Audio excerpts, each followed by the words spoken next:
Welcome to Parent Squad. I'm Felicia Lawrence. We know all relationships can have their ups and downs, and that is especially true for parents and their children. And as our kids get older, those relationships can become strained. So how do you find peace and connection again? We're here to help us is life and mindset coach Regina Sloan. Thank you for being here. Thank you for having me. One of my favorite things to talk about. Yeah, we are so happy to have you. So let's first talk a little bit about what you do. So you're a mom of four, a wife of 10 years, and then the mom of four, can you go through the ages? Yeah, so our youngest is 5, and we have an 8-year-old. We have a 15-year-old and a 20-year-old. And we also, we homeschool, so we spend a lot of time with them too. It's a little bit different than many other folks, so yeah. Yeah, well, I love this, and I love chatting with you because I feel like you've lived a few different lives. And then having these different age ranges too helps us because we have people with parents of all ages. So let us actually get into it. We're learning as we go when we're raising our kids, and as you say, the key to success is connection before correction. Okay, what does that mean? Let's talk about it. Yeah, I think it's especially important when your children are younger, especially, I mean, you have a 2-year-old, right? So toddlers on up, even to like high school years of how can we connect with our kids when we're having a problem versus what most of us were taught to do is like, we need to correct the behavior. Our brain goes to like, what's the behavior? We have to stop it now versus let's connect so we can understand the behavior, which helps to create more powerful solutions for the thing that we're all wanting, which is to fix what's happening. Okay, and I think as parents, we have the innate want and need to fix it, do what I say, and then it'll carry through. But they are their own individuals. Even as my son, he's 2, they're their own individuals. And so you're really kind of helping an individual grow and work through the issues that the world brings them. Yeah, I agree. And I think too, it plays a bigger role than even we think. When we are focused on connection before correction and helping them to understand themselves, understand why they do what they do. That's not just so they can behave the way we think they should, but as they get older and they have more time alone and they're entering high school years and then they're adults and like now they've got this tool where they can connect with themselves. Like, do I want to be doing this? Why am I doing this? Does this work for me? Versus when we're raised in spaces where you do what I say and that's it, then we become adults that tell me what to do. I don't know what to do. And we can't think for ourselves. So it works throughout the entire life. Self-awareness. You are building self-awareness skills even at such a young age. You also say lead with curiosity. How do we do that? And what do you mean when you say that? Yeah. So curiosity is an emotion. People don't typically know that. You feel when you're leaning in, you're chit-chatting with your girls, you're like, tell me more. What happened? What else happened? Like, it's that feeling you get when you're like, I really want to understand. Tell me all the things. That's very different from frustration, irritation, wanting to fix a thing. We're not focused on, let me get curious about like, what's going on with you. You know, you skip school or you hit your brother, like whatever it is, why that happened for a reason. So curiosity allows us to kind of calm ourselves enough. And it's a practice, it's a skill. Pausing is very powerful in parenting, but being able to calm yourself enough where you can now think beyond the behavior, like why are they doing that? And that creates connection. It also creates a safe space where your child will begin to open up about why they're doing the thing. I love it. Bridging the gap through understanding too. Through those questions, through opening, you're trying to open your mind to receive whatever they're putting out or what they're processing. I love that. And I think that could be used for any relationship. Absolutely. We need strong parents. We need a strong couple, a partner if you have one. Okay, so this is a good topic. We wanted to address this because we did have a mom reach out to us. We always ask you all to send us questions or topics that you want us to talk about. And we had one mom actually do that. And she's asking what to do when an adult child decides to estrange one or both of their parents. She told us that she got little explanation other than not respecting boundaries. That's what she told us. So clearly there's still a lot of questions here. We don't know this person individually, but these are the details that were shared with us is that she was cut off while she still speaks to other people within their vicinity, but this mother was cut off. And we know for a relationship to end and it's not mutual, especially between a parent and a child, that's something that can be very painful. Absolutely. So with that, again, I have a lot of questions as well, but I think foundationally, Was this mom wondering like what she should do? Yes, not only how to process it, I don't know if you have any advice for trying to fix it, but probably also trying to figure out what happened. I mean, granted, we don't have a lot of details here, but we can walk through a few of them. Yeah. And so, you know, sometimes as parents, we're the problem. And sometimes as parents, you know, the other side, the other party, our children looking at us, it could be the way they're processing things. I think, yeah, absolutely. There are a few things I can say that can be helpful for this mom and anyone else that's experiencing this. The first thing I think is first to normalize how this parent is feeling. I'm just going to assume there's a lot of maybe sadness, a lot of regret, a lot of guilt. There's maybe many different things. And I think that's where we want to start, is because especially if she's reaching out, I know that she wants to repair. She's like, I need help here. So it lets me know that she cares. So we want to normalize how she's experiencing, because I think that we tend to want to fix something immediately, including how we feel. I need to fix this problem so I can feel better. Let's just normalize that there's some negative experiences there. The second thing I would say, which could be hard to hear, especially if this is an adult child, there's their story and then there's her story, regardless. Whatever those boundaries were that the child is saying that, you know, she misstepped or she wasn't respecting those boundaries, whether it's true or not, it's more about navigating the truth for that child. Like that is their experience, right? I like that you said those words. Go ahead. We want to do that because if we're wanting to repair, especially, it's not from a space of you're wrong and I'm right. This is how it happened. It's more about creating that safe space where that child feels heard. And this is what I see when I'm dealing with my clients, when we're dealing with parental issues.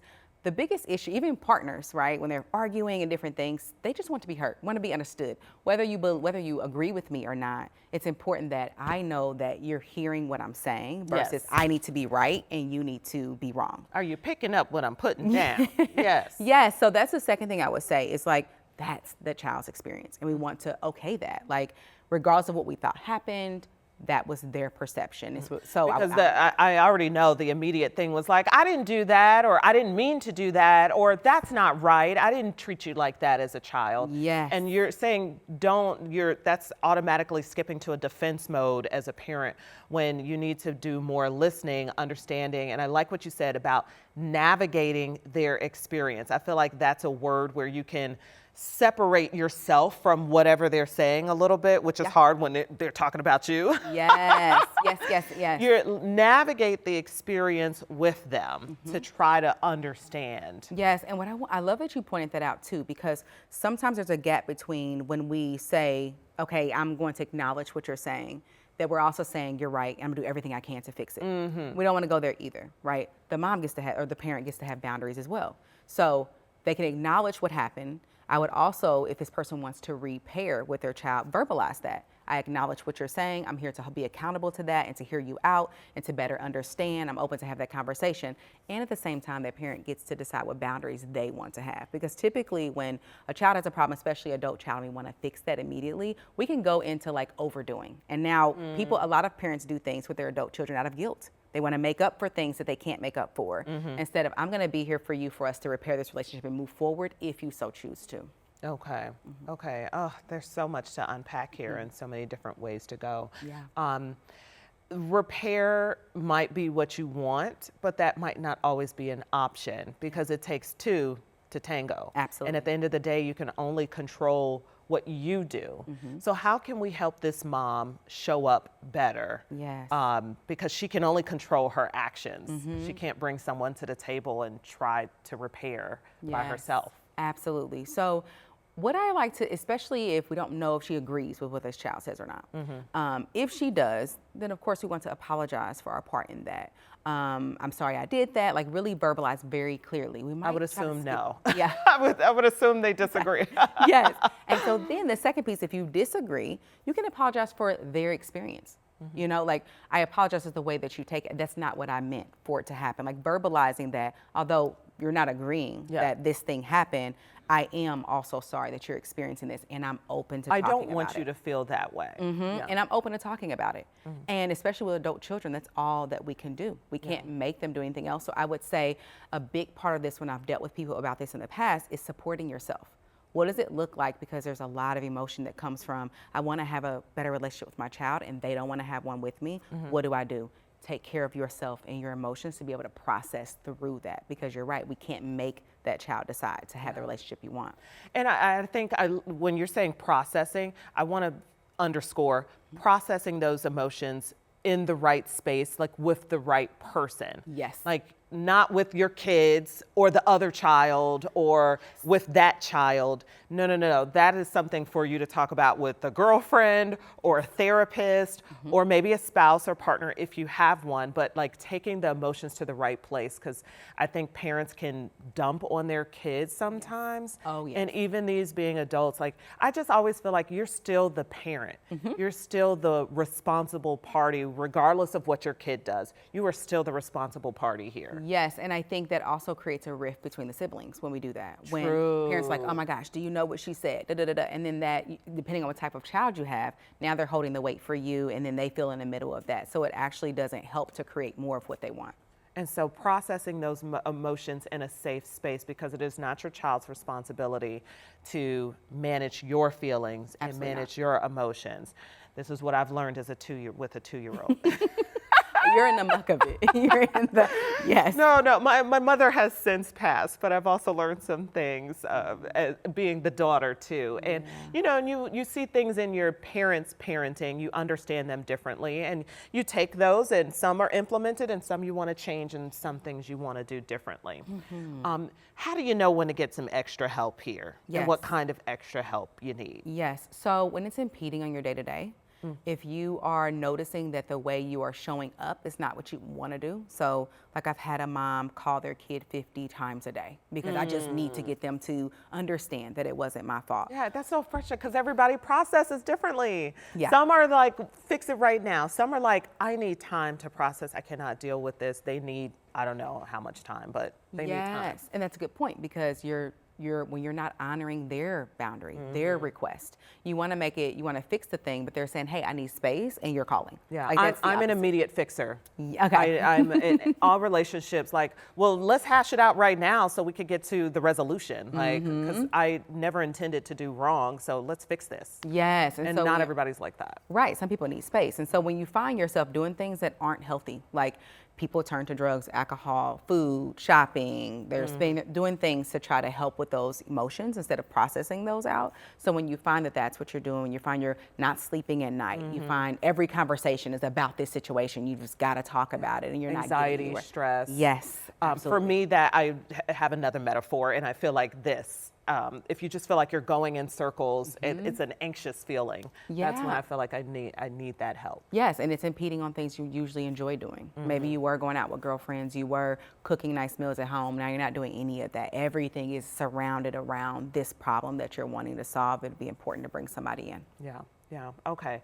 I know we have talked about a lot here, and there's so much more to break down, and every situation is so situational and so unique. And so, but we try to address it from a broad perspective and hopefully give some tools to be able to help some other parents out there be their best selves. Yes. Regina, we really appreciate you being here. Is there anything else you want to share or anything else you want to? Actually, while you said that, I think what's most important, that I'm glad you gave me this opportunity, is that it's so important, no matter what happened, for this parent and anyone else to forgive themselves. To really get to a space where I did the best I could with the tools I had, and this is what I'm going to do moving forward, because that's the bottom line, because we don't know what this child is going to do or any other child is going to do, but your relationship with yourself is most important. So you need to do the work to forgive yourself, to move on in whatever direction that takes you. Yeah, I love that you said that. We can really only be accountable for our own actions, and sometimes the healing has to take place solo as an individual, and you may or may not heal together. So, and be patient. They may come back around. I've seen it happen. Yeah. That when you pull back that pressure, they're like, okay, my mom is listening. She's changing. She's not on top of me. She's respecting my boundaries. Yes. And it may open a conversation. Yes. And as a believer, which I know not everybody is, and that is A-okay, as a believer, you pray for changing hearts too. Oh, yes. Very powerful. Yeah. Okay. So this is great advice. If you want to learn more about Regina, here we have a link at WTHR.com/Parent Squad. I'm so glad we were able to talk about this, because this is about creating a safe space for parents to unpack some things and be their best self. So Yes. thank you so much. Thank you for having me. Yes, still to come, we are talking online safety when it comes to posting photos of your kids online. So stay with us, an important topic too.